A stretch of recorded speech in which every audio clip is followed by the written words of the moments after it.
मग आता पुढील आव्हानं काय आहेत?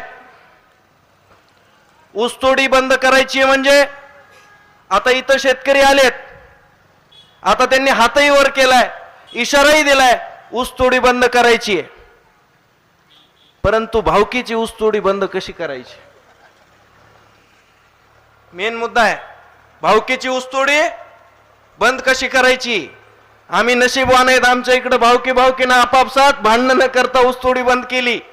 तुमच्या इकडे दुसऱ्या प्रकारचा कारखानदार आहे, लोकांना वाटतंय थोडा बरा आहे, त्यामुळे तुमचं आव्हान मोठं आहे.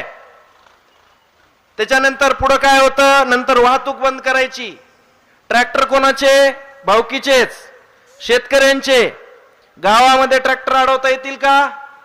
एक लाईव्ह जाऊ द्या, काही नाही, आम्ही हे केलेलं आहे, केसेस भानगडी चट झालेल्या आहेत.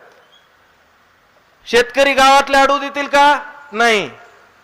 तीर्थपुरीचं ट्रॅक्टर घनसांगवीचा आंबडला तिसऱ्या चौथ्या गावात गाठावं लागतं. चेक नाके तयार करावे लागतात, त्या ठिकाणी मोठे मोठे लाकडं घेऊन बसावं लागते. काही वेळेस तर डॉक्टर साहेब आम्हाला चंबळचे डाकू म्हणायला लागले होते, लोक म्हणायला म्हणले काय काहीच ठेवेना झाले ते. तर गोष्ट अशी पुढे सरकते आणि मग कारखानदार एक एक डाव टाकायला चालू करतात.